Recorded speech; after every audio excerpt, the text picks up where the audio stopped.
Homework में आप कराइएगा, page 142 पे आए। Question 7 page 142 143 page 143 question 7 8 9 10 11 12 7 8 9 10 11 12। एक भाई ने नोट नहीं किया, हम आगे चलते हैं। आप 7 8 9 10 11 12 ये छोटे छोटे डेप्रिसिएशन के सवाल हैं असद, इनको आप कराइएगा ताकि अगर आप मिक्स होकर सवाल आएँ तो पता चल जाए कि वो जो 4 रूल्स हैं वो आपको आते हैं या नहीं आते। आना ज़रूरी है, रोज़ाना आना ज़रूरी है, रोज़ाना आना ज़रूरी है। ओके, पेज नंबर 140 पे आए।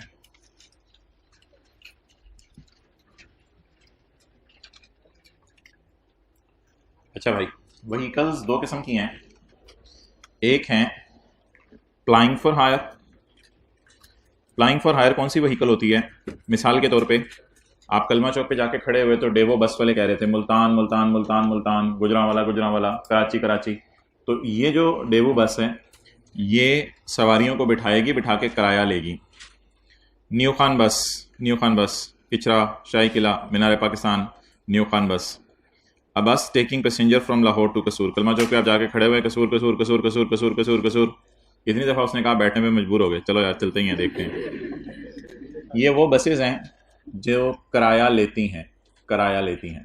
पहली बात ये होगी। दूसरी बात, कुछ वो गाड़ियाँ होती हैं जो किराया नहीं लेती।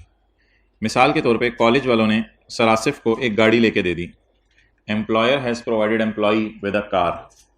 तो Christian college has provided a car to employ teacher teaching audit. उन्होंने एम्प्लॉय को गाड़ी लेके दे दी। तो जब कॉलेज वालों ने उनको गाड़ी लेके दी तो ये तो नहीं होगा कि सरासिफ जो है वो यहाँ से निकलें तो कहीं कलमा चौक 10 रुपये 10 रुपये ऐसे तो नहीं कहेंगे ना। पिछड़े तक 15 रुपये, तो अपने घर जाएंगे आराम से। तो इसलिए ये गाड़ी है नॉट फ्लाइंग फॉर हायर, यानी सवारियों को बिठाकर किराया नहीं लिया जाएगा।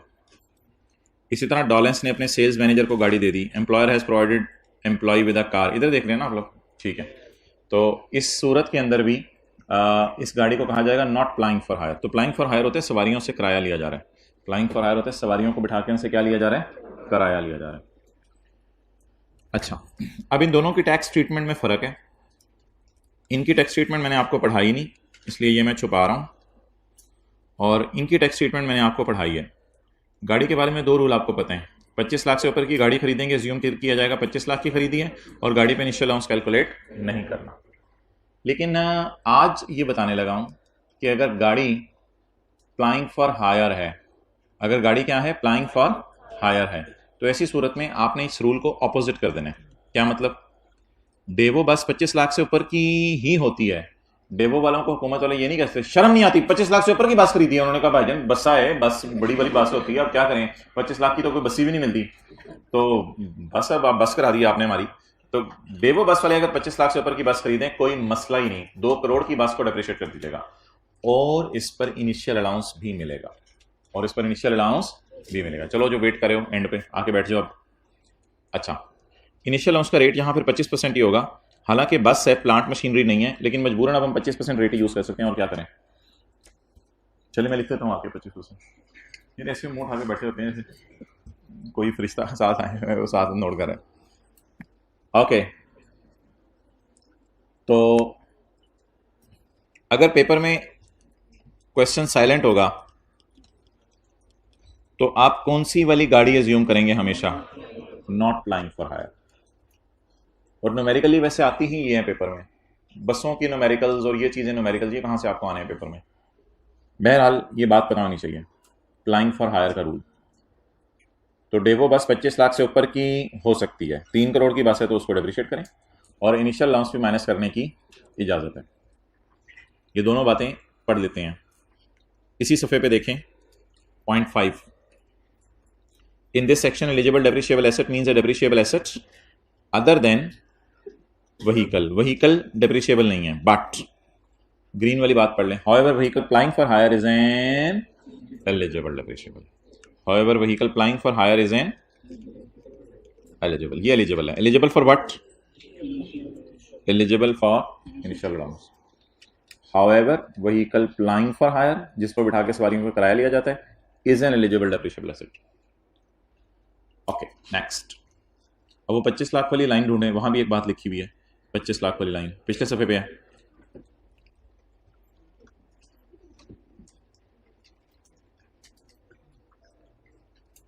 वे the cost of vehicle, passenger ही बैठते हैं ना व्हीकल में। पैसेंजर से बात ये नहीं कि किराए वाली सवारियां, आम बंदा भी गाड़ी में बैठा हो तो उसको पैसेंजर ही कहते हैं। The cost of passenger transport vehicle shall not be greater than 25 lakh. गाड़ी की कॉस्ट 25 लाख से ज्यादा नहीं हो सकती। लेकिन ये उस गाड़ी की बात हो रही है जो नॉट प्लाइंग फॉर हायर है। तो if a vehicle is plying for hire, then we will not restrict cost to rupees 25 lakh. फिर हम 25 लाख पे कॉस्ट रिस्ट्रिक्ट नहीं करेंगे। तो किसकी रिस्ट्रिक्ट करेंगे? Not plying for higher.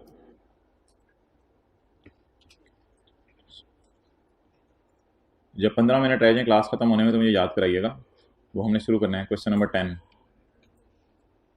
Chapter 19 वाला, जो आपने घर में किया था। माशाल्लाह, फख्र है आप पर।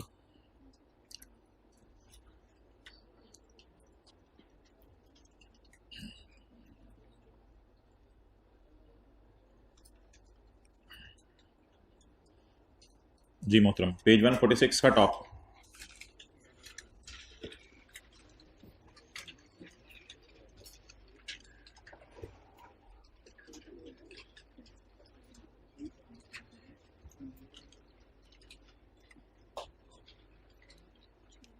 इंटेंजिबल्स, पेज नंबर 147 पे आ जाए।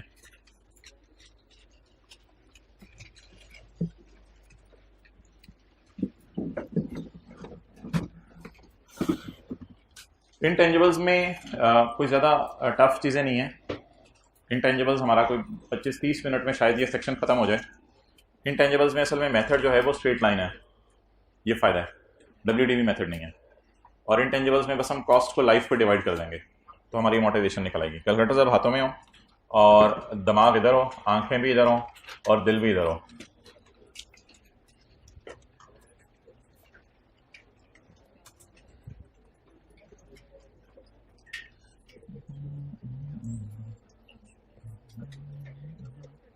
Okay, mister Anjum has purchased N intangible costing rupees 6 lakh. Anjum ने 6 लाख रुपए का इंटेंजिबल खरीदा है 1 जुलाई 12 को। साल के पहले दिन खरीदा या साल के मिड में खरीदा? साल के पहले दिन खरीदा। इसकी लाइफ कितने साल है? 12 साल। अमोर्टाइजेशन कितने सालों की निकालनी है? 12 सालों की नहीं निकालनी, बस 3 सालों की निकाल के दिखा दें अमोर्टाइजेशन, ताकि पता चल जाए अमोर्टाइजेशन निकल रही है सही या नहीं। तो 1 जुलाई 12 पहला साल का एंड होगा 30 जून 13, दूसरा 30 जून 14 और तीसरा 30 जून 15। तो कैलकुलेटर आपके पास है। 6 लाख को डिवाइड करें 12 से, 50,000। वैसे तो मेरे ख्याल से 6 लाख को डिवाइड बाय 12 लिखने की ज़रूरत नहीं है आप, क्योंकि स्ट्रेट लाइन मेथड है। तो एक साल जब डिप्रिसिएशन या अमोर्टाइजेशन निकल आई तो वही आगे यूज़ होगी। इंटेंजिबल्स को जैसे कंप्यूटर सॉफ्टवेयर वगैरह हैं डिप्रिशिएट नहीं किया जाता बल्कि अमोर्टाइज किया जाता है। डन। एग्जाम्पल 2,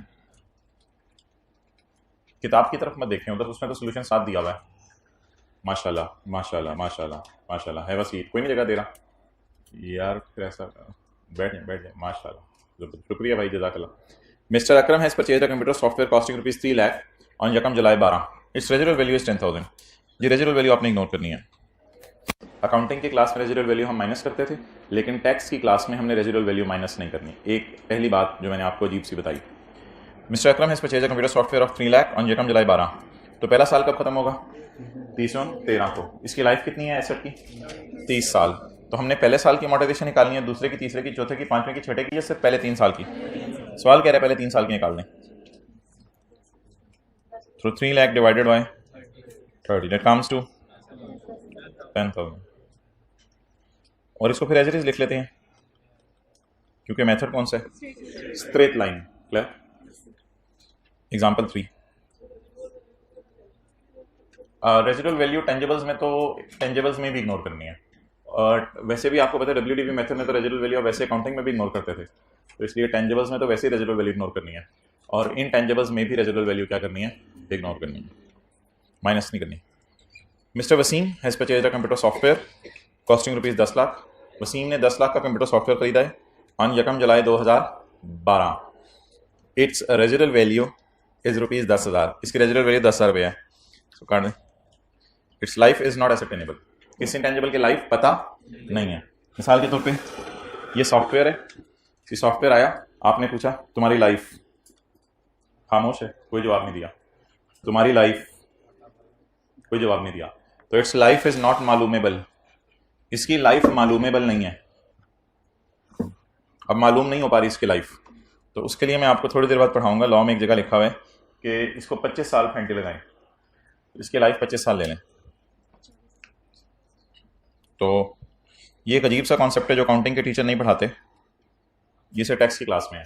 अगर लाइफ पता ना हो तो इसको 25 साल ले लें। अकाउंटिंग की क्लास में ये बोंगी नहीं मारनी आपने, सवाल में लाइफ ना मिल रही हो। सर मैं बताता हूँ, अब ये भी पढ़ के आए हूँ, 25 साल है। ये खाली इंटेंजिबल के लिए रूल है।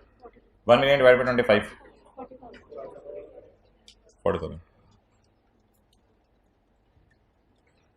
I am wasting your precious time by writing it down again and again.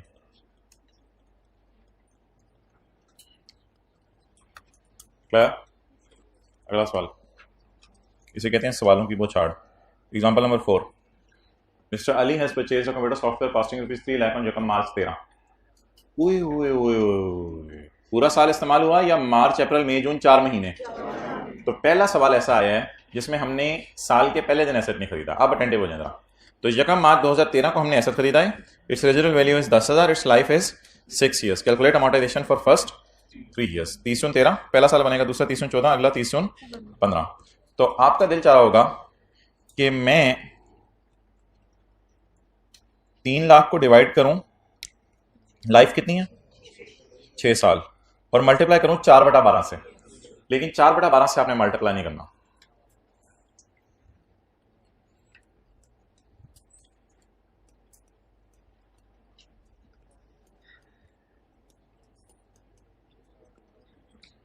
तो आपने नंबर ऑफ डेज गिनने हैं, जैसे रेजिडेंट में नंबर ऑफ डेज गिनते थे ना, वैसे आपने नंबर ऑफ डेज गिनने हैं। 4/12 की बजाय आपने 122/365 करना है पेपर में। तो इंटेंजिबल्स के लिए आपने इतनी एग्जैक्ट कैलकुलेशंस करनी है कि आपने इंटेंजिबल को अगर मिड ऑफ ईयर में बाय किया है तो आपने नंबर ऑफ डेज काउंट करने हैं, और अगर आपने 29 जून को बाय किया होता तो इंटू 2 डिवाइडेड बाय 365, और अगर आपने 30 जून को बाय किया है तो इंटू 1 डिवाइडेड बाय 365। अभी मैंने जगह मार्च को बाय किया है तो इंटू 122 डिवाइडेड बाय 365। तो 4/12 नहीं करना, बल्कि 4 महीने में कितने दिन? साल में 365 जी 1671। अगले साल सिर्फ 6 से डिवाइड करें या 122/365 भी करें? क्या क्या जवाब आ गया? और अगले साल क्यों? क्योंकि पूरा साल इस्तेमाल हुआ। क्लियर? अच्छा, एक इसमें थोड़ी सी डिस्कशन है कि इसको डिवाइड आपने 365 से करना है या डिवाइड आपने 366 से करना है। ये इसमें थोड़ी सी डिस्कशन है। तो उस डिस्कशन का कंक्लूजन ये है कि जिस साल फरवरी 29 दिनों का होगा उस साल आप 366 से डिवाइड करेंगे, और जिस साल फरवरी 28 दिनों का होगा उस साल आप 365 से डिवाइड करेंगे।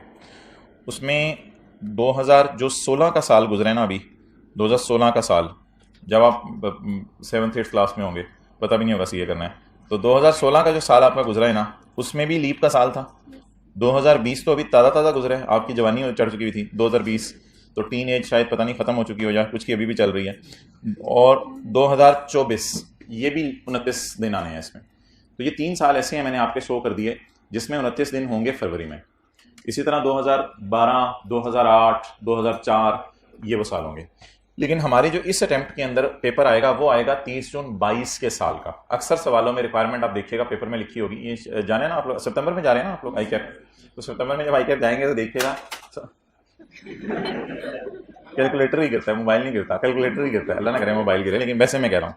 अच्छा, तो 2022 का न्यूमेरिकल आएगा आपको। ये जो 2022 का न्यूमेरिकल आएगा तो इसमें आप डिवाइडेड बाय 365 भी करेंगे, अनलेस के पेपर में बैठ के वो 2024 का आपको न्यूमेरिकल दे दे। 2022 तो अभी आपको पता है खत्म होने वाला है, ये आज को जून का महीना चल रहा है। फिर फील किया आपने घर बैठे 30 जून 22 आ रहा है, टैक्स ईयर खत्म होने वाला है? फील नहीं किया कभी घर में?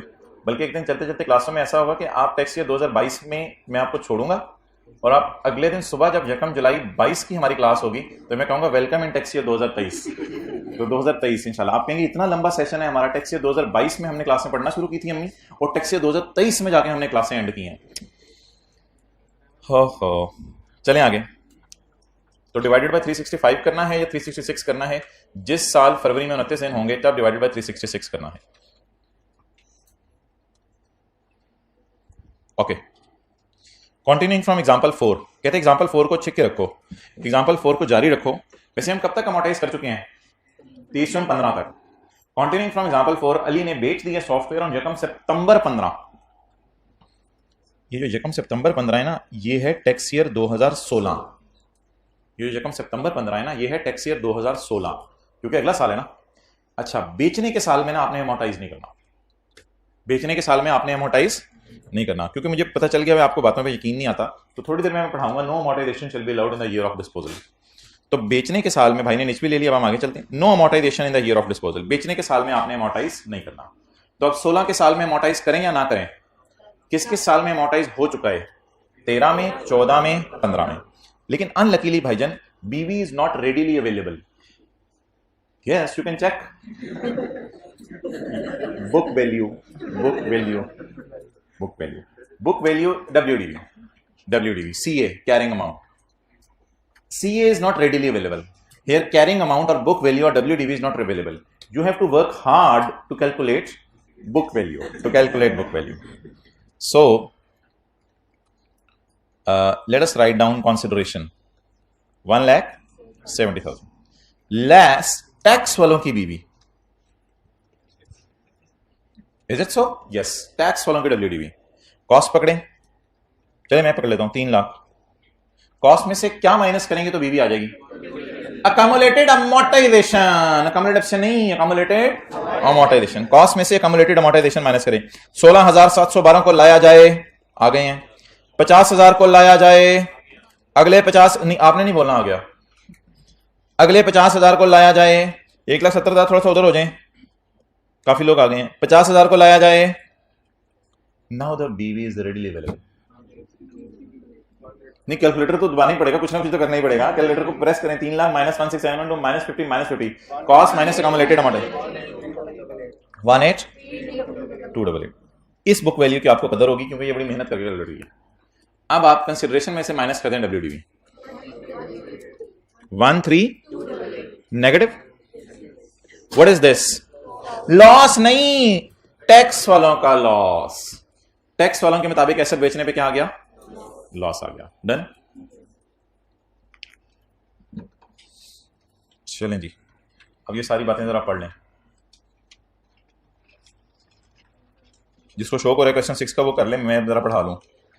अच्छा, पेज 146 का top.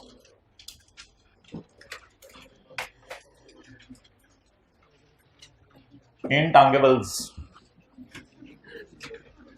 Method to be used is सीधा लकीर तरीका। Amortization based on number of days 122/365 will be charged in the year of purchase. बिल्कुल पिछला सफा है जहां पे हम खड़े थे। अच्छा, while no amortization, जिस सफे पे हम थे उससे पिछला सफा। While no amortization will be charged in the year of disposal. There is no concept of applying 50% factor in the year of purchase and the year of sale. Residual value given in the question will be there is in no concept of initial allowance. Initial allowance का भी कोई concept नहीं है. Okay. Following are the basis of calculation of amortisation. Where the life of an intangible is मालूमेबल, it will be amortised over life in whole years. Whole numbers का मतलब ये है कि माइक्रोसॉफ्ट वालों से आपने लाइसेंस खरीदा तो उन्होंने कहा भाई ये लाइसेंस इंशाल्लाह 3.12347 ईयर्स आपके साथ रहेगा. उन्होंने कहा मतलब कि 3 साल 15 दिन या 3 साल 20 दिन 4 घंटे और 2 लम्हे और 2 फ्रैक्शन ऑफ सेकंड ये इंशाल्लाह आपके साथ रहेगा. हाँ मैं मारी चपेट आने का बस छड़ यार 3 साल साथ रहेगा ना. तो होल नंबर्स के अंदर होनी चाहिए, ये कोई अजीब सी बोंगी नहीं होनी चाहिए. बोंगी होती है अजीब सी. अच्छा जी, where the life of intangible is not, आपको तो मैं, where the life of intangible is not malumable, तो life shall be taken as 25 years. अच्छा, ये जो अगली अब चीज में पढ़ाने लगा ना, ये कॉस्ट की डेफिनेशन है और इंटेंजिबल की डेफिनेशन है. Cost in relation to intangible means any expenditure incurred in acquiring or creating. Intangible आप खरीद भी सकते हैं बना बनाया सॉफ्टवेयर, और अगर आप खरीदना ना चाह रहे हो तो खुद भी बना सकते हैं. खुद तो दही बनानी है हमने, सॉफ्टवेयर कहां से बना. अच्छा, तो इंटेंजिबल बना भी सकते हैं C++ सीख के, और क्रिएटिंग द इंटेंजिबल खरीद भी सकते हैं बना भी सकते हैं. इंक्लूडिंग एनी एक्सपेंडिचर इनकर्ड इन इंप्रूविंग और रिन्यूइंग द इंटेंजिबल. आपने जो है, बिल्कुल आपसे बात कर रहा हूं, खड़े तो जरा जो भी आए हो, आपने जो है वो पढ़ा होगा अकाउंटिंग की क्लास में कि फिक्स्ड एसेट्स को आप इंप्रूव करो या बेहतर करो तो उसके ऊपर जो खर्चा आता है उसकी एफिशिएंसी और इफेक्टिवनेस आउटपुट बढ़ जाए तो उस पर जो खर्चा आता है उसको एक्सपेंस में डाला जाता है या कैपिटलाइज किया जाता है. आज बैठ सकते सही क्लास में आप, तो उसको क्या किया जाता है, कैपिटलाइज किया जाता है. सिमिलरली इनटांगिबल में भी आपने ऐसा ही करना है. अगर इनटांगिबल आपका इंप्रूव हो रहा है या रिन्यू हो रहा है, कई दफा आपने सुना होगा लाइसेंस रिन्यू कराना है, आप ऑप्शन डिक्लाइन कर देते हैं क्योंकि पैसे नहीं होते सॉफ्टवेयर के खरीदने के. तो अगर आपने रिन्यू कराना है या इंप्रूव कराना है इंटेंजिबल, तो उसके आप जो पैसे देंगे that all will be a capital expenditure, ये भी एसेट होगा आपका. अगली जो चीज है उसके ऊपर मैं ज्यादा टाइम नहीं लगाऊंगा, ये आपको क्रैम ही करनी है और कुछ नहीं है. इंटेंजिबल्स की 15-16 मिसालें हैं और आगे 2 चीजें लिखी हुई हैं जो इंटेंजिबल नहीं है, तो ये बस आपने याद ही करनी है और इससे ज्यादा कुछ नहीं है. जैसे land, building, plant and machinery उधर था, तो इधर भी कुछ नाम है जिनको आपने क्रैम करना है. नंबर 1 इंटेंजिबल पेटेंट होता है, इन्वेंशन होता है, डिजाइन होता है, मॉडल होता है, सीक्रेट फॉर्मूला होता है, प्रोसेस होता है, कॉपीराइट होता है, ट्रेडमार्क होता है, साइंटिफिक और टेक्निकल नॉलेज होता है, computer software, motion picture film, export करने की इजाजत नामा, फ्रेंचाइज किसी बिजनेस के ले ली, कोई लाइसेंस असलहे का खरीद लिया, इंटेलेक्चुअल प्रॉपर्टी, कॉन्ट्रैक्ट किसी से कर लिया, कॉन्ट्रैक्चुअल राइट भी खरीदे जाते हैं. तो ये 10-15 नाम है आपने याद रखने हैं. ये क्या है, इंटेंजिबल्स, इनको टच नहीं किया जा सकता actually. And any expenditure that provide an advantage और benefit of a period of more than, और हर वो खर्चा जो 1 साल से ज्यादा का फायदा दे. ये आईकैप काफी टेस्ट कर रहा है इस कॉन्सेप्ट को, जिसको मैंने अंडरलाइन कर दिया आपकी किताब में. और ये जो अंडरलाइन की भी बात है ना, इसकी एक ही मिसाल है, एडवर्टाइजमेंट. एडवर्टाइजमेंट ब्रैकेट के अंदर कुछ और लिखा हुआ है, अंडरलाइन की हुई वाली लाइन जो है ना उसकी मिसाल है एडवर्टाइजमेंट. एडवर्टाइजमेंट याद रखिएगा, अकाउंटिंग वाले कभी भी इंटेंजिबल इसको नहीं मांगते. अकाउंटिंग वाले आपको पता होगा एडवर्टाइजमेंट प्रॉफिट एंड लॉस में खर्चों में शो करते हैं, लेकिन टैक्स वाले पेपर में अगर कभी आ जाए कि एडवर्टाइजमेंट 4 साल का फायदा देगी, 5 साल का फायदा देगी, तो फिर आप एडवर्टाइजमेंट को बना दीजिएगा इंटेंजिबल. टैक्स वालों को कोई एतराज नहीं है इस पर. तो टैक्स वाले एक अजीब सी चीज को इंटेंजिबल बना देते हैं जिसे अकाउंटिंग में हम कभी भी इंटेंजिबल नहीं बनाते, and that is advertisement. Bracket में उसने ये लिखा है कुछ और चीजें ऐसी होती हैं जो 1 साल ज्यादा का फायदा देती हैं लेकिन वो इंटेंजिबल नहीं है. जाहिर सी बात है, other than expenditure income to acquire a depreciable asset. Depreciable asset intangible तो नहीं हो सकता ना. तो डेप्रिशिएबल एसेट देता तो 1 साल ज्यादा का फायदा है, फर्नीचर है, बिल्डिंग है, 1 साल ज्यादा का फायदा है, लेकिन इसको क्यों नहीं इंटेंजिबल डेफिनेशन में डाला, क्योंकि ऑलरेडी किसकी डेफिनेशन में डाल चुका है ये सेक्शन 22 में टेंजिबल की. अदर देन दलदल, आप कहते हैं दलदल अनइंप्रूव्ड लैंड दलदल होती है. अब आप दलदल में गए और आपने कहा मैं इसको टच करके देखूं, टच करते करते आप ही खुद ही अंदर टच हो गए पूरे. तो अब आप कहें ये तो मुझे इंटेंजिबल टाइप चीज लग रही है, हाथ लगाओ बंदा अंदर चला जाता है, तो लॉ में करने का नहीं. इसको डेप्रिशिएबल एसेट की भी डेफिनेशन से बाहर निकाल दो और इसको इंटेंजिबल की डेफिनेशन से बाहर निकाल दो. बेहतर है इसको किताब से ही बाहर निकाल दो. अनइंप्रूव्ड लैंड, ना इसको डेप्रिशिएट करना है ना इसको अमोर्टाइज करना है. बट आ गया, बट कढ़ाई वाला बट, लेकिन ये 2 चीजें इंटेंजिबल नहीं है. ये 2 चीजें इंटेंजिबल नहीं है. सेल्फ जनरेटेड गुडविल, आपका अपना बिजनेस है, मिसाल के तौर पे कॉलेज वाले कहते हैं जी हमारा कॉलेज का बिजनेस है, तो कॉलेज के बिजनेस को कहें कि यार कॉलेज का तो बड़ा नाम है, और अगर हम खाली नाम ही बेच दें किसी को और खुद चले जाएं इधर से, तो करोड़ 2 करोड़ का तो शायद नाम ही बिक जाए। इसे कहते हैं सेल्फ जनरेटेड नाम। खुद बनाया या किसी से बना बनाया खरीदा है? खुद बनाया। तो सेल्फ जनरेटेड गुडविल, खुद बनाई है गुडविल। एक होती है परचेज्ड गुडविल, उसकी बात नहीं कर रहा। परचेज गुडविल का क्या मतलब है? जैसे बनाना, खाना खुद बनाना या खाना बाहर से खरीदना, इसी तरह गुडविल खुद बनाई भी जा सकती है अपने बिजनेस की, या कई दफा ऐसा होता है कि आप बनी बनाई गुडविल किसी की खरीद लेते हैं। आपके पास 10 करोड़ रुपया है, या आपके पास जो है वो 10 ट्रिलियन है, तो आप मलिक रियाज को कहें चलो भाई बैरी टाउन से निकलो, बोरी विश्वास समेटो, बैरी टाउन से निकलो, मुझे सारा बैरी टाउन खरीदना हो, तो 10 ट्रिलियन उसको देके आप खरीद लें। तो ये गुडविल तो सेल्फ जनरेट नहीं किया आपने, ये तो क्या किया? परचेज। हम किस गुडविल की तरह बात करें?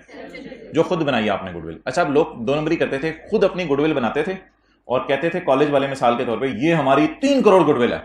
अब 3 करोड़ गुडविल को फिर अमोटाइज करते थे, अमोटाइज करके खर्चे बढ़ाते थे, खर्चे बढ़ा के प्रॉफिट कम शो करते थे, प्रॉफिट कम शो करके टैक्स कम देते थे।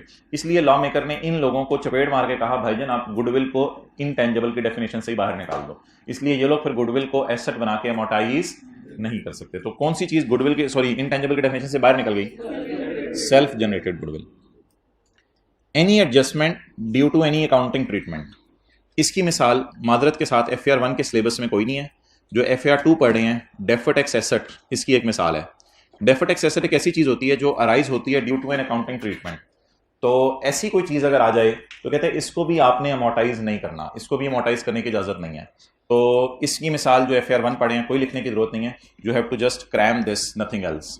जैसे एक दफा हमने डिडक्शंस नॉट अलाउड में कैपिटल रिजर्व टाइप की चीज पढ़ी थी, वो मैंने कहा था क्रैम करनी है, इसी तरह ये भी चीज अब क्रैम करनी है। Any adjustment due to any accounting treatment. तो ये 2 चीजें हैं जो आपने इंटेंजिबल के तौर पे रिकॉर्ड करनी है या नहीं करनी? नहीं करनी। अच्छा, आगे जो सारी चीजें हैं वो आपने पढ़ी हुई हैं, ये पूरा सफा आपने ऑलरेडी पढ़ा हुआ है, लेकिन किस सेक्शन में?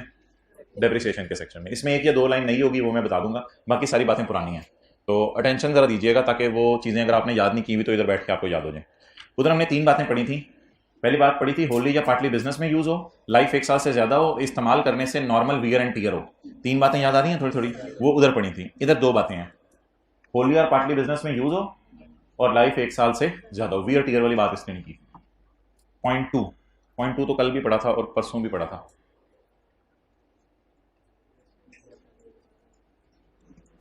ऐसा कर, क्या कोई फिक्रा बोले अंग्रेजी वाला? कौन बोला अंग्रेज? Well done. ये वाला फिक्रा बोलना था, एक्सेलेंट। कल हमने एक फिक्रा लिखा था, उस फिक्रे को ना मैं उठा के ले आता हूं। ये फिक्रा था, इसको कॉपी कर लेते हैं।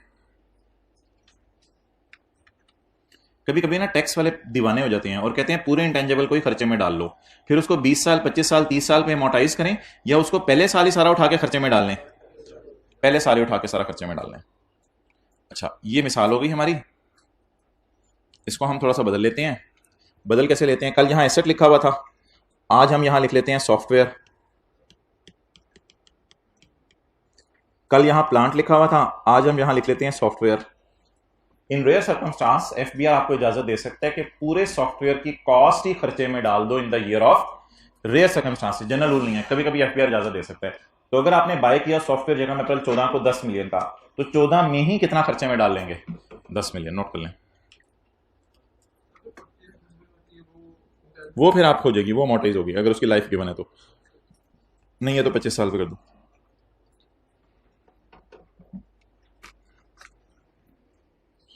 ये बात आज आप तीसरी दफा अपने नेक हाथों से लिख रहे हैं।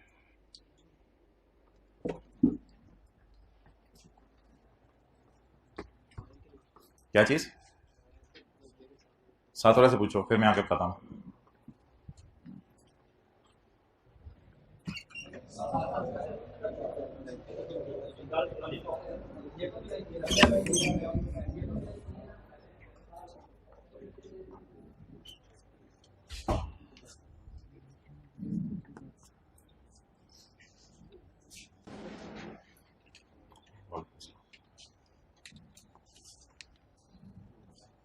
कोई शोर वोर तो नहीं करता क्लास में? ज्यादा आपस में बातें तो नहीं कर रहे थे? अच्छा,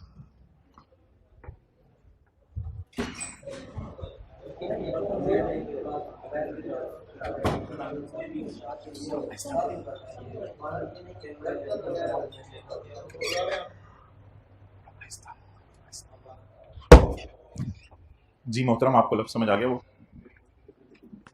आपने पूछा था, लफ्ज समझ आ गया? अच्छा जी,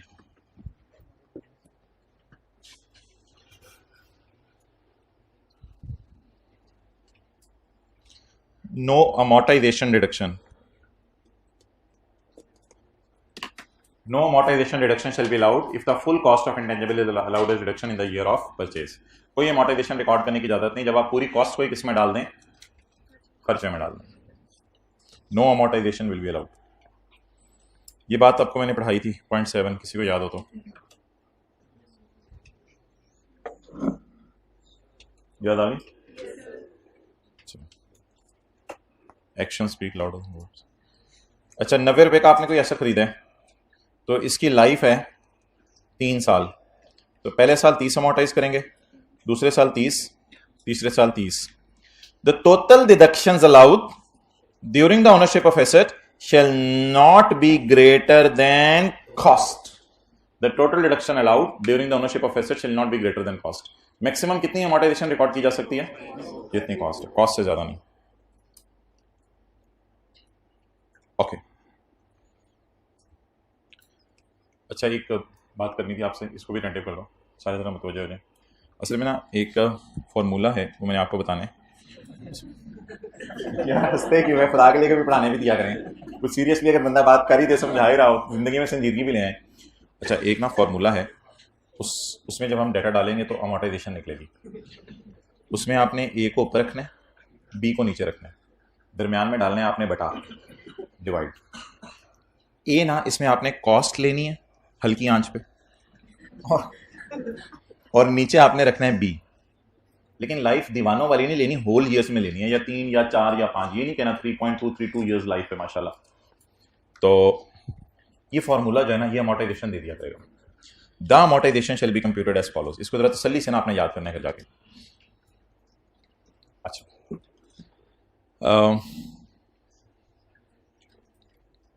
एक मंथ में कितने संडे आते हैं? Please please try to understand the concept. एक मंथ में कितने संडे आते हैं? 4 संडे एक महीने में आ जाते हैं. जी गुड. 2 महीने, अगर 2 महीने हो तो कितने संडे आएंगे माशाल्लाह? 1 2 3 4 5 6 7 8. कितने संडे हो गए? 8. अच्छा, अगर 3 महीने हो तो कितने संडे आ जाएंगे आपके घर? 12 संडे आ जाएंगे. टोटल 12 संडे, 13 ना करो, 12 ही कर लो. अच्छा, अगर 4 महीने हो तो कितने संडे होंगे?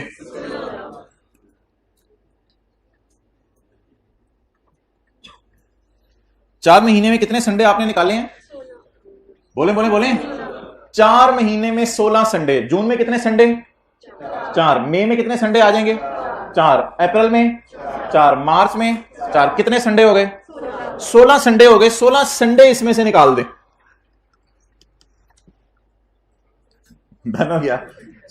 यार संडे को तो यूज नहीं होता ना एसेट, SUNDAY. संडे को तो एसेट यूज नहीं होता. वो बोले हैं, कुछ सोचे हैं. संडे को इंटेंजिबल यूज होगा. संडे को दफ्तर में आमतौर पे क्या होगी? छुट्टी होगी. तो जब संडे को दफ्तर में छुट्टी होगी तो संडे को इंटेंजिबल यूज नहीं होगा. तो जब संडे को इंटेंजिबल यूज नहीं होगा तो संडे को इंटेंजिबल को अमोर्टाइज करने की कोई तुक बनती है? तो अब अगर मैं 122 में से 16 संडे निकाल दूं, माशाल्लाह 122 में से 16 संडे निकाल दूं, तो बाकी तो जो मेरे दिन बचेंगे वो बड़े थोड़े बच जाने हैं. आप बता दें, अगर 122 में से मैं 16 माइनस करूं तो कैलकुलेशन लॉजिकल ज्यादा हो जाएगी. क्यों लॉजिकल हो जाएगी ज्यादा? इस वजह से कि इंटेंजिबल पर उतना अरसा ही अमोर्टाइज हो रहा होगा जितने दिन वो फिजिकली यूज हुआ है. लेकिन इससे कैलकुलेशन लॉजिकल तो हो जाएगी लेकिन डिफिकल्ट भी हो जाएगी, क्योंकि आपको पता है संडे को हैंडल करना फिर मुश्किल हो जाएगा हमें. तो कैलकुलेशन लॉजिकल तो हो जाएगी लेकिन क्या हो जाएगी? डिफिकल्ट हो जाएगी. तो इस डिफिकल्टी को अवॉइड करने के लिए लॉ मेकर कहता है आप संडे को इग्नोर कर दो. संडे आ भी जाए तो उसको इग्नोर कर दो. पढ़ें जी. Point number 10. An intangible that is available for use on a non-working day is assumed as used on that day. जो intangible संडे को अवेलेबल है, यानी देखें, अगर आप इंटेंजिबल को संडे की सुबह आके चलाते हैं 9 बजे, तो इंटेंजिबल क्या कहेगा, नान चने खिलाओ यार, पूरे 6 दिन मुझे थका दिया काम करा के, आज फिर दोबारा तुम लोगों ने मुझे ऑन कर लिया सुबह सुबह आके। क्या इंटेंजिबल ऐसा कहेगा? आपका मोबाइल कभी नहीं ऐसा कहता, उसकी जान ले लेते हैं, आप कुछ नहीं बोलता। तो इसलिए इंटेंजिबल भी नहीं बोलता। क्या इंटेंजिबल अवेलेबल फॉर यूज होते हैं संडे को? वापस आ जाए ना अंग्रेजों वाला संडे। क्या इंटेंजिबल अवेलेबल फॉर यूज होते हैं संडे को? तो जब अवेलेबल फॉर यूज होते हैं संडे को, तो इसलिए हम अमोर्टाइज किया करेंगे, चाहे हम यूज ना भी करें संडे को, तो नॉन वर्किंग डेज को काउंट करेंगे। इसका मतलब है कैलकुलेशन हमारी आसान हो जाएगी। 122 बाई 365 मैंने सही की है, या उसमें से 16 माइनस कर दूं जाके, वो सही किया था हमने। तो लिखें, एज्यूम किया जाएगा एसेट संडे को भी यूज हुआ है, तो फिर तो अमोर्टाइजेशन आसान हो जाएगी।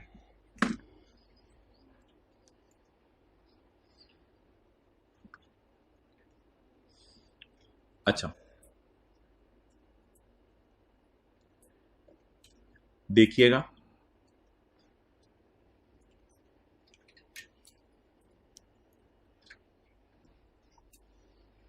अगर इंटेंजिबल पूरा साल इस्तेमाल नहीं हुआ, तो ये एग्जांपल 4 किया हमने कि इंटेंजिबल पूरा साल इस्तेमाल नहीं हुआ, एग्जांपल 4 किया ना। अच्छा, मुझे ये बताएं, ये 3 लाख डिवाइडेड बाय 6 को क्या कहते हैं, कॉस्ट या अमोर्टाइजेशन?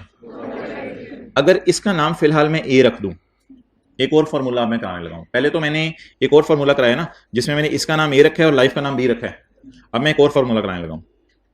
अगर मैं इसका नाम ए रख दूं, 122 का नाम बी रख दूं और 365 का नाम सी रख दूं, तो इसका मतलब है ये एक ऐसा फॉर्मूला निकल आएगा, जब भी ये फॉर्मूला हम लगाया करेंगे, तब लगाने का मकसद ये होगा कि हमारा एसेट पूरा साल इस्तेमाल नहीं हुआ। तो ये आसान सी कैलकुलेशन है जो आपने मुझे 4/12 के नाम से करवा दी थी, और मैंने भी आपको 122/365 से करवा दी थी, लेकिन लॉ मेकर ने इसको भी फॉर्मूला बना के समझाने की कोशिश की। तो फॉर्मूला पढ़ें, पॉइंट नंबर 5 मैंने छोड़ा अभी। If an intangible is not used for whole of the year, कौन सी एग्जांपल थी जिसमें पूरा साल इस्तेमाल नहीं हुआ? Example 4। If an intangible is not used for whole of the year, the amortization deduction shall be computed as follows. Amortization ऐसे निकलेगी, A into B over C, where A is the amount of amortization. A is the amount of amortization कितनी है भाईजान? 3 lakh divided by 6।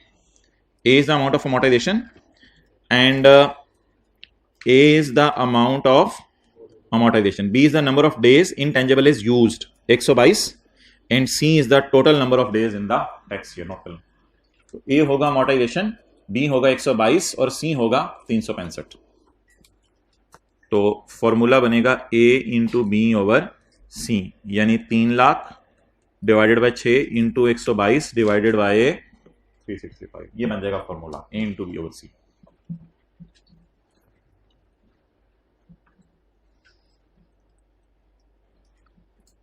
Okay, point 5 अब रह गया, वो देखने पड़ा होगा पहले, ये कल ही पढ़ाया था या परसों। Where intangible is not wholly used in income from business, the amortization will be allowed on, यानी अगर सॉफ्टवेयर थोड़ा सा घर यूज हो रहा है, थोड़ा सा बिजनेस में, तो प्रोपोर्शनेट कर देंगे अमोर्टाइजेशन को। पॉइंट 8 भी पढ़ाया था मैंने, कल आपको पढ़ाया था। अगर बेचने के साल में अमोर्टाइज नहीं करना, बेचने के साल में अमोर्टाइज नहीं करना, और अगर कंसिडरेशन कॉस्ट से, कंसिडरेशन बुक वैल्यू से बढ़ जाए, तो गेन आएगा या लॉस? सोचे 10 रुपए में चीज बिक गई 8 वाली, तो गेन आएगा। Excess shall be chargeable, chargeable का क्या मतलब है? गेन। और अगर कंसिडरेशन कम हो डब्ल्यूडीवी से, तो लॉस आ जाएगा। ये तो मेरे ख्याल से उस सेक्शन में भी था, ये गेन होगा और ये लॉस हो जाएगा। ठीक है जी, ओवर। अब वो कौन सा सवाल दिया था होमवर्क में? अच्छा, 1 मिनट ये कर लेना साथ ही, ये जरा 1 मिनट एग्जाम्पल 6 कर जाए। Example 6, mister 7 up, Abu Pepsi P रहे थे, अम्मी मिरिंडा पी रही थी, बेटे का नाम क्या रख दिया? Mister 7 up has purchased a software costing rupees 3 lakh on यकम मार्च 2013। It's life is 6 years. It is use 60% in business. Business में कितना यूज हो रहा है? Calculate amortisation for first 3 years। पहले 3 साल की अमोर्टाइजेशन निकालें। पहला साल कौन सा बनेगा? 30/13, दूसरा 30/14, तीसरा 30/15। Cost life 6 years into 60%। लेकिन एक और काम भी करना है ना, ये इस वजह से किया है 60%, क्योंकि 60% बिजनेस में यूज हो रहा है। और ये इस वजह से किया है कि मार्च में खरीदा है, लेकिन अगले साल सिर्फ इस पे गुजारा नहीं चलेगा, अगले साल हमें 60% तो स्टिल लगाना पड़ेगा, क्योंकि पूरा साल तो इस्तेमाल हुआ है लेकिन बिजनेस में इस्तेमाल नहीं हुआ, बिजनेस में से 60% इस्तेमाल हुआ है, और उससे अगले साल पूरा साल ही इस्तेमाल हुआ लेकिन पूरा साल बिजनेस में इस्तेमाल नहीं हुआ, इसलिए ये 60% का फैक्टर लगाना पड़ेगा जी। 100।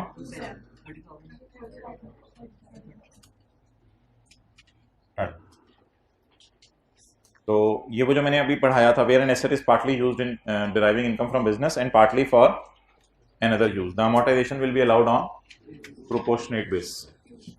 तो अमोर्टाइजेशन को प्रोपोर्शनेट बेस पे माइनस करेंगे, उधर ही रखो।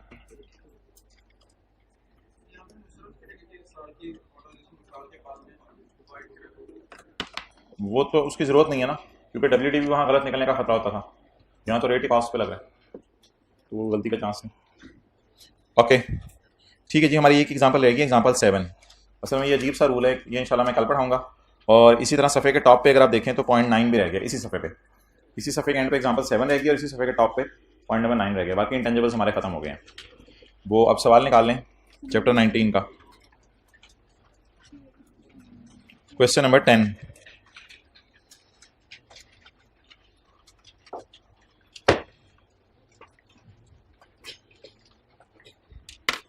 Basic salary chapter 19 question 10।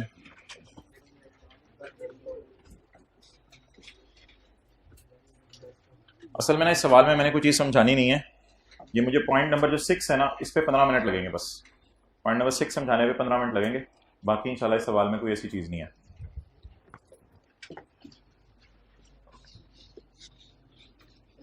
Okay basic salary बता दें जी, इनकम फ्रॉम सैलरी की हेडिंग होगी बेसिक सैलरी। ये भाईजान नोट ना करें, जो घर में किया उससे कंपेयर करें, कितना हो गया 24 लाख। मेडिकल अलाउंस को आइसोलेशन में नहीं देखना, यानी इंडिपेंडेंटली नहीं देखना, यानी अकेले नहीं देखना, मेडिकल अलाउंस को अकेले नहीं देखना, मेडिकल अलाउंस को आपने मिला के देखना है फैसिलिटी के साथ, तो इसलिए पॉइंट 1 के साथ मिला के देखेंगे। इसका तरीका ये होता है कि इसको भी पहले हाईलाइट कर लें और इसको भी हाईलाइट कर लें। अच्छा, मेडिकल अलाउंस भी है और फैसिलिटी भी है। अब देखना ये कि फैसिलिटी एज पर टर्म्स है या नॉट एज पर टर्म्स है, तो इसमें आपको अजम्पशन लेने की जरूरत नहीं है, एज पर टर्म्स है, ऊपर इसने लिखा हुआ है एज पर टर्म्स, ये मुआहदे में लिखा हुआ था, आपको ये सहूलत दी जाएगी। अच्छा एक बात याद रखिएगा, ये जो चीज़ होती है ना एज पर टर्म्स और नॉट एज पर टर्म्स, ये दिखने में तो आपको लग रहा है कि सारे पॉइंट्स के साथ मिल रही है, लेकिन बाकी पॉइंट्स के साथ इसका जुड़ जाना कोई सिग्निफिकेंस नहीं रखता, क्योंकि बाकी जितनी भी चीज़ें नीचे दी हुई है ना, वो एज पर टर्म्स हो या नॉट एज पर टर्म्स हो, उनसे ट्रीटमेंट पे फर्क नहीं पड़ेगा।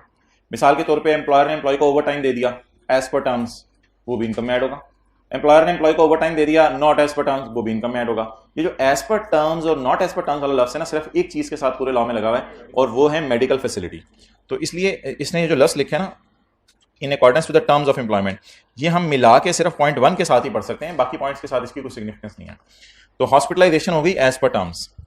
अनलकीली इस सवाल में हमें उसने इलाज की अमाउंट नहीं दी,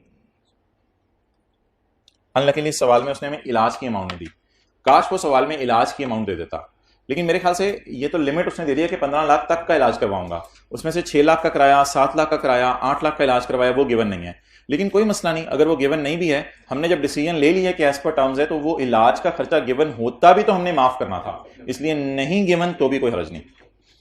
चलो, तो अब अलाउंस को, सॉरी फैसिलिटी को एज पर टर्म्स होने की वजह से माफ कर देंगे, जब एक चीज माफ कर दी है तो फिर दूसरी चीज को टैक्सेबल कर देंगे, विच इज मेडिकल अलाउंस।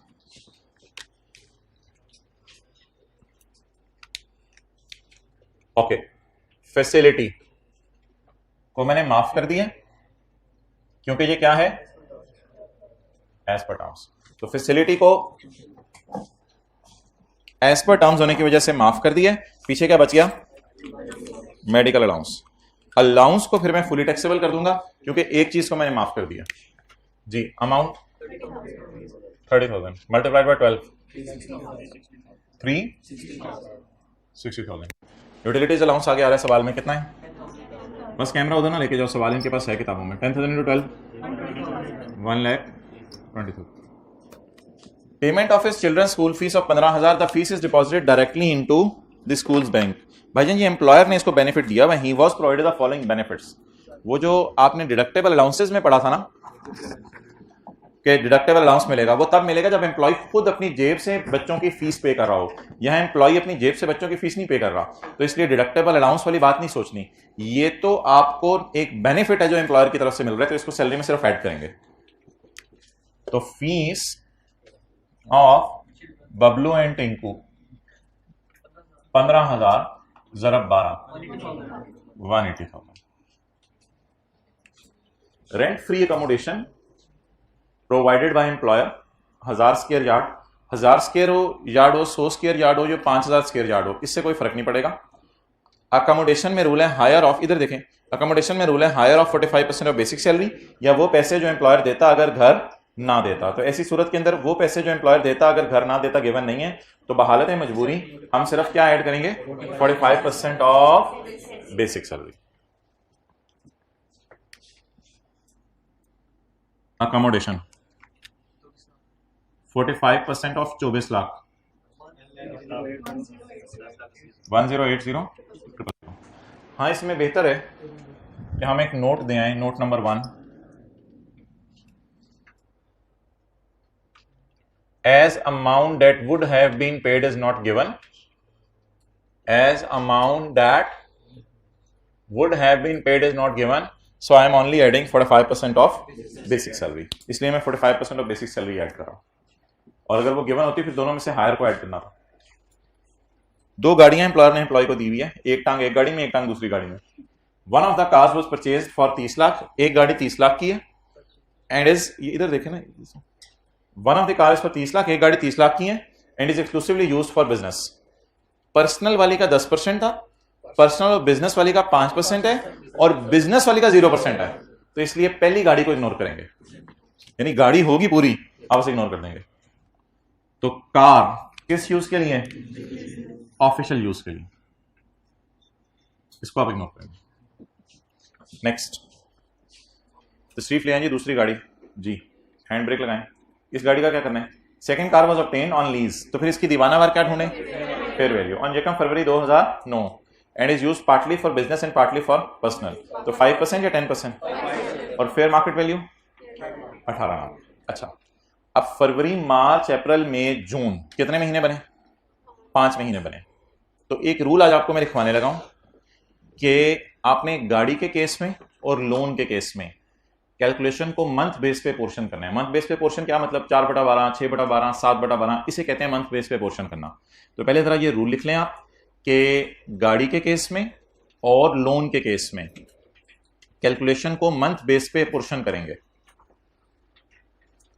ये गाड़ी और लोन के लिए रूल है, गाड़ी के केस में और लोन के केस में। लोन भी देता था ना एम्प्लॉयर एम्प्लॉय को, गाड़ी के केस में और लोन के केस में कैलकुलेशन को मंथ बेस पे क्या करेंगे, अपोर्शन करेंगे।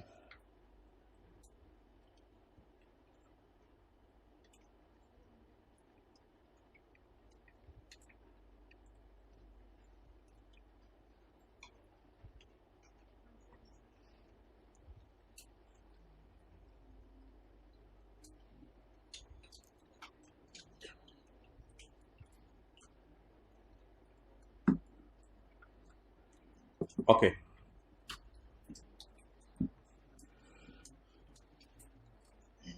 Now the question is, the second car was obtained on lease and is used partly for official and partly for business.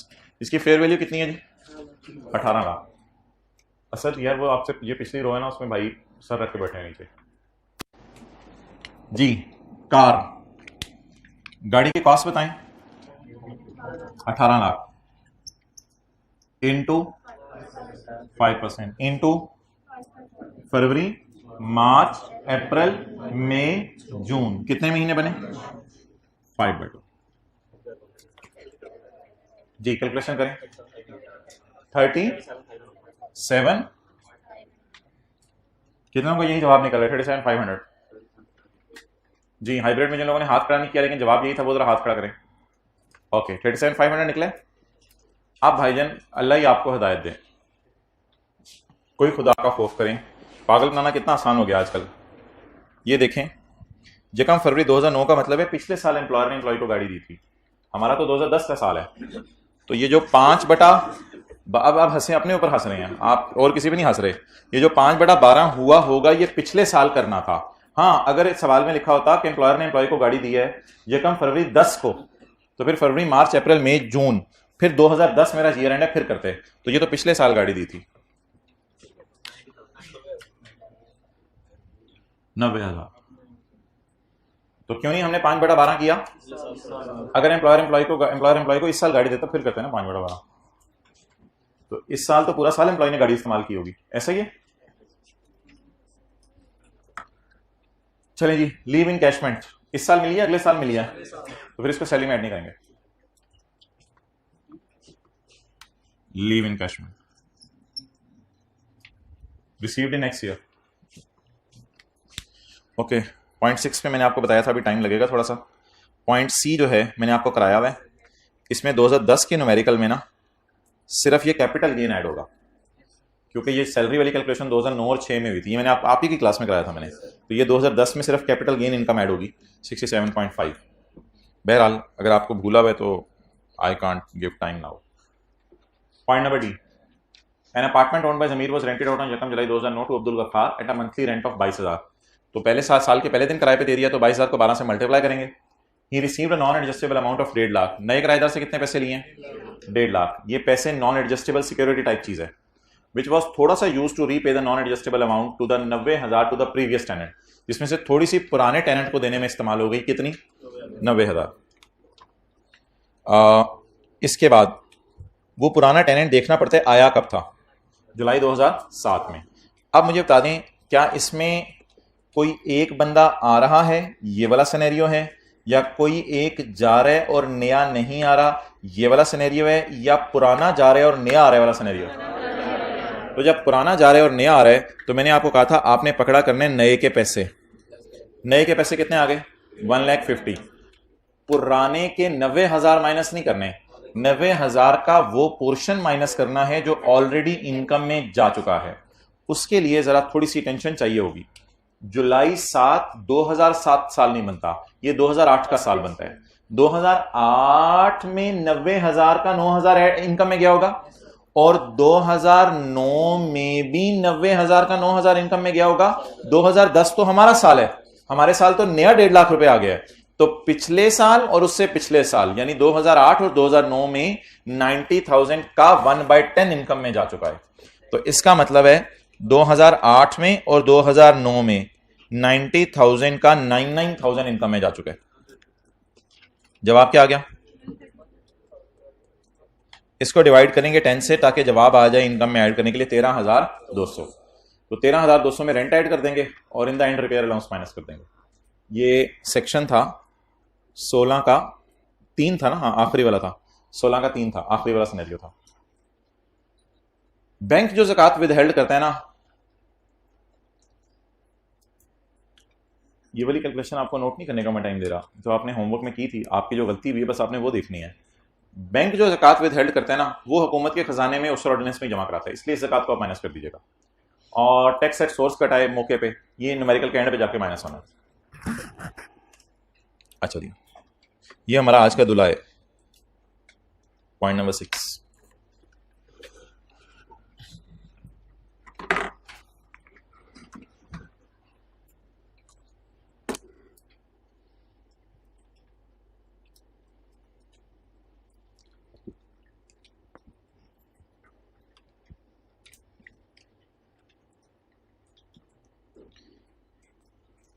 Employee नौकरी कर रहा है, करते करते करते करते एम्प्लॉई रिटायर हो गया। तो एम्प्लॉई ने स्काई ब्लू के लाइन से उस तरफ नौकरी की है और अब रिटायर हो गया। तो रिटायर हो जाने के बाद एम्प्लॉयर ने देनी होती है पेंशन। तो अगर एम्प्लॉई चला जाए और बाद में आपने उसको पेंशन देनी हो, तो एम्प्लॉयर के ऊपर तो बोझ ही पड़ा रहे। एम्प्लॉयर के यार ये चंगा में छोड़ के गया भी, जाने का गम भी दे के गया, और ऊपर से इसके घर पैसे भी भेजने पड़ेंगे। तो अक्लमंद एम्प्लॉयर क्या करते हैं, जो अक्लमंद वालिदैन करते हैं कि जहेज पहले दिन से ही बनाना शुरू कर देते हैं, पहले ही पेटी खरीद लेते हैं। तो अक्लमंद एम्प्लॉयर क्या करते हैं, वो शुरू से ही एक बास्केट में पैसे रखना शुरू कर देते हैं। अब एम्प्लॉयर को पता है कि एम्प्लॉय ने रिटायर हो जाना है, इसलिए अक्लमंद एम्प्लॉयर ये करता है कि हर साल 1-1 लाख रुपया मिसाल के तौर पे बास्केट में डालता रहता है। करते करते करते शायद बास्केट में बीच में कई साल गुजरते हैं, तो मैं कहता हूं जी 25 लाख रुपया पड़ा हुआ है, जैसे आप कहते हैं ना अकमुलेटेड डेप्रिसिएशन, तो मैं इसे कह रहा हूं अकमुलेटेड बैलेंस। अकमुलेटेड बैलेंस पड़ा हुआ है बास्केट में 25 लाख। अब एम्प्लॉयर मजे से नींद की गोली खा के सो जाएगा और कहेगा मुझे टेंशन ही नहीं, ये 25 लाख है, तुझे आहिस्ता आहिस्ता हर महीने तेरे घर में पहुंचाता रहूंगा। तो इस 25 लाख को हर महीने जब एम्प्लॉयर घर पहुंचाएगा, तो अब ये पैसा क्या बास्केट में पड़ा हुआ है या एम्प्लॉय को मिलना शुरू हो जाएगा? एम्प्लॉय को मिलना शुरू हो जाएगा। और अगर एम्प्लॉय यहां कहीं पेटी खोल के जेवर इस्तेमाल कर, सॉरी दूसरे एम्प्लॉय अगर यहां कहीं ये वाला जो है वो पैसा इस्तेमाल करने की कोशिश करे, तो ऐसी सूरत में एम्प्लॉयर उसको मना करेगा कि भाईजान ये पैसे आपके लिए अमानत के तौर पे हैं, ये पेटी है, जहेज के वक्त जो है जब शादी होगी तभी खुलेगी, पहले तुम इसमें से चीजें निकाल के जूसर निकाल के जूस बनाए जा रहे हो, बाकी चीजें की जा रही हो, खुदा का भरोसा करो, बंद करो पेटी को, छेती आओ, ताला कितने है। तो इसी तरह ये वाले पैसे एम्प्लॉय को टच करने की इजाजत नहीं होगी, इसे आप कहते हैं नॉन टचेबल। तो ये एम्प्लॉय को टच करने की इजाजत नहीं होगी पैसे, और ये पैसे एम्प्लॉय को यहां दिखाए जाएंगे और आहिस्ता आहिस्ता फिर इसके घर भेजे जाएंगे। तो इनकी टैक्सेबिलिटी का क्वेश्चन राइज होगा इस स्टेज पे कि टैक्सेबल है या नहीं। उसमें हमने पढ़ा था पेंशन अगर एम्प्लॉय को मिल रही है और एम्प्लॉय सिटीजन है तो वो माफ है, याद होगा आपको। और दो जगह से पेंशन ले रहे हैं तो हायर माफ है, इस किस्म के रूल पड़े थे। तो ये पेंशन फिर इनकम में जानी है या माफ होनी है, ये रिटायरमेंट के बाद की बातें हैं। ये जिस वक्त शादी हो रही होगी तब देखने जहेज का क्या करना है। अगर पेटी में जहेज डाला जा रहा है उसका कुछ नहीं करना। तो इस अमाउंट को जो एम्प्लॉयर एम्प्लॉय के लिए अलग करके रख रहा है, इस अमाउंट को पेपर में हम क्या किया करेंगे, एम्प्लॉय का न्यूमेरिकल सॉल्व करते इग्नोर किया करेंगे, क्योंकि एम्प्लॉय को ये बेनिफिट मिला नहीं ना बेचारा, पेटी में जमा होता जा रहा है उसके लिए, जिसको देख भी नहीं सकता, इस्तेमाल भी नहीं कर सकता, कुछ भी नहीं कर सकता, उसके लिए बस जमा होते जा रहा है। इसके ऊपर टैक्स लगना नहीं लगना कब डिसाइड होगा? रिटायरमेंट के टाइम पे। रिटायरमेंट के टाइम पे डिसाइड होगा इस पर टैक्स लगना है या नहीं लगना। लेकिन वैसे बिजनेस के चैप्टर में हमने कुछ और बात पढ़ी थी। बिजनेस के चैप्टर में हमने पढ़ा था कि इसको इग्नोर नहीं करना। बिजनेस के चैप्टर में तो एम्प्लॉयर के जूते पहन के सोच रहे हैं, अगर ये फंड इसने रिकॉग्नाइज कराया हुआ है तो इसको साथ साथ कंट्रीब्यूशन खर्चे के तौर पे डिडक्शन अलाउ हो जाएगी। ये तो सेक्शन 21 के अंदर हमने पढ़ा था कि अगर अरेंजमेंट वगैरह टैक्स कटने के हैं तो फिर आप साथ साथ इसको खर्चे में डालते जाओ। ये तो मैंने एम्प्लॉयर के एंगल से आपको बताया है। अभी मैं एम्प्लॉयर के एंगल से बात ही नहीं कर रहा, अभी तो मैं किसके एंगल से बात कर रहा हूं? जो बंदा नौकरी करे उसके एंगल से बात कर रहा हूं। तो बता दें सवाल पढ़ के कि क्या ये एम्प्लॉय रिटायर हो रहे और इसको पेंशन घर पहुंच रही है कि इनकम में या एग्जेम्पशन में डालने का सोचें, या ये एम्प्लॉयर इसके लिए पेटी में रख रहा है। इंग्लिश का फिक्रा पढ़ के पता चलेगा, मुझे तो कुछ नहीं समझ आ रहा। इंग्लिश का फिक्रा पढ़ के देखता हूं, शायद समझ आ जाए। An amount equal to 1 basic salary, यानी 2 लाख रुपया ना, हाँ 2 लाख रुपया।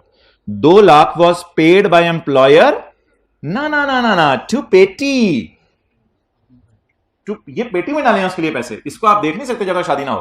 तो इन चीजों को आप टच नहीं कर सकते जब तक आप क्या ना हो जाएं, रिटायर ना हो जाएं। तो बता दें ये पैसा एम्प्लॉयर ने एम्प्लॉय के लिए अलग करके रखा है या ये पैसा एम्प्लॉयर ने एम्प्लॉय को पेंशन की फॉर्म में दे दिया है? अलग करके रखा है उसके लिए। और इसको देगा कब ये? और इसी तरह कल कल को इंशाल्लाह पेपर के अंदर सवाल आएगा, यहां पेंशन की जगह ग्रेचुटी का लॉस लिखा होगा, इसको भी इग्नोर करना होगा। क्या मतलब? एम्प्लॉयर को पता है कि एम्प्लॉय ने रिटायर होना है तो मैंने उसे क्या देनी है, तो एम्प्लॉयर एक और पेटी खरीद लेगा, फर्स्ट फ्लोर पे रखेगा, उसमें फिर लाख लाख रुपए डालता रहेगा। जब रिटायरमेंट का टाइम आएगा 25 लाख, ये तो पूरा लमसम ही दे दिया जाता है। ग्रेचुटी मैंने आपको बताया था हर महीने नहीं घर भेज देती, ग्रेचुटी तो फौरन इसको पकड़ा दी जाती है। तो जब ग्रेचुटी 25 लाख पकड़ाई जाएगी उस वक्त डिसाइड होगा ग्रेचुटी का क्या करना है। अगर ये एफबीआर से अप्रूव हुई तो 3 लाख तक माफ हो जाएगी, बाकी 22 लाख इनकम में चली जाएगी। और अगर ये ग्रेचुटी अनअप्रूव्ड हुई तो ये अनअप्रूव्ड होने की वजह से 75,000 और 50% विच एवर इज लोअर करके माफ हो जाएगी। तो 25 लाख की डिसीजन होगा at the time of retirement, not at the time जब एम्प्लॉयर उसके लिए बास्केट में पैसे रख रहे हैं, उस टाइम इसका डिसीजन नहीं लिया जाएगा। तो पेपर में लफ्ज आ जाए कि एम्प्लॉयर ने एम्प्लॉय के लिए पैसे अलग करके रखे हैं, चाहे पेंशन के चाहे ग्रेचुटी के, इनको आपने टच नहीं करना जब तक कि एम्प्लॉय रिटायर ना हो जाए। और नजर हमारे सवाल में एम्प्लॉय कहीं रिटायर नहीं हो रहा, कुछ नहीं लिखा एम्प्लॉय रिटायर हो रहा है, तो इसलिए इन पैसों को हम इग्नोर करेंगे। हाँ, पहले इतनी सी बात को आप उर्दू में लिख लें, पॉइंट 6 की उर्दू लिखें। ये पैसे एम्प्लॉयर ने अलग करके रखे हैं, ये एम्प्लॉय को रिटायरमेंट के टाइम पे पेंशन नहीं मिली, ये पैसे एम्प्लॉयर ने अलग करके रखे हैं,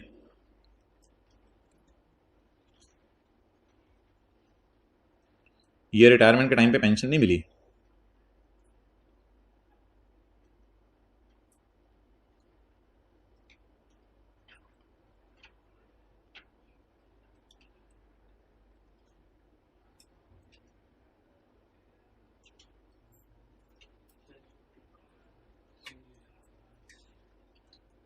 ये एम्प्लॉय को पेंशन नहीं मिली।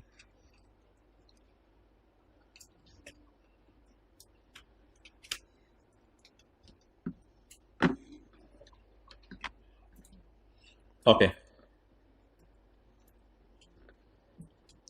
अब क्या करूं मैं इसको?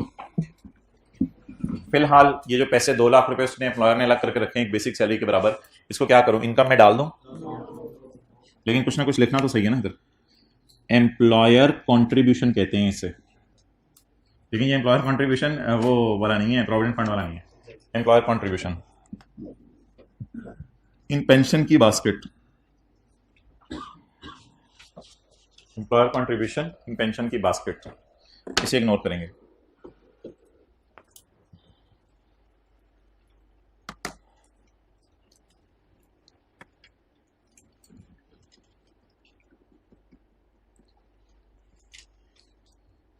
अच्छा, लेकिन एक चीज याद रखिएगा, जब एम्प्लॉयर एम्प्लॉय के लिए पेटी में अलग करके रख रहा होता है वो फिर भी इनकम में ऐड होती है।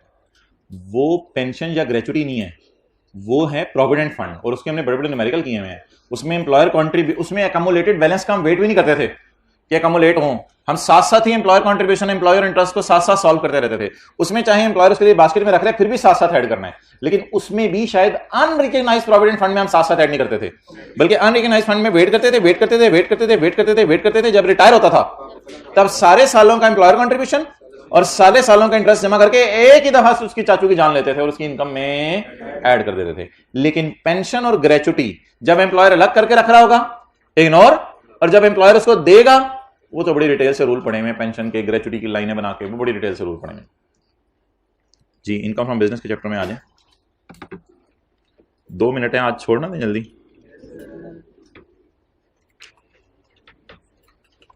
अच्छा, क्या चीज आपको मोटिवेट करती है, यानी आप बैठे बैठे पढ़ने लग जाते हैं? Past papers. जी, और क्या चीज आपको जिंदगी में मोटिवेट करती है, आप बैठे होते हैं बैठे बैठे पढ़ने लग जाते हैं? 3 महीने रह गए हैं पेपरों में। जी, और हर कोई तरह अपना मोटिवेटिंग फैक्टर बताए। हो सकता है वो दूसरे के अंदर जरासीम हो, उसको पता ना हो, वो जाग जाए। जाने सो के थक जाते हैं तो फिर पढ़ने लग जाते हैं। अच्छा जी, और कोई मोटिवेटिंग फैक्टर उस क्लास में भी दे दें भाई, माइक, जो भी अपना मोटिवेटिंग फैक्टर बताना चाहे कि ये चीज होती है, मैं बैठा होता हूँ, बैठे बैठे गेमें छोड़ के मोबाइल के पढ़ने लग जाता हूँ। अच्छा, फेल ना हो पेपर। जी, और डैडी को याद करके, डैडी की याद आती है एकदम पढ़ने लग जाते हैं। ठीक है जी, और मोटिवेटिंग फैक्टर क्या है? सीए करने का मोटिवेटिंग फैक्टर एकदम बैठे बैठे जो है वो शुरू हो जाते हैं पढ़ने। शादी, ठीक है, हर एक का, everyone has his own, no problem at all, you just keep on sharing. जी जी, और कोई बताना चाह रहा हो, बताना पा रहा हो, वो जरा बताया आज।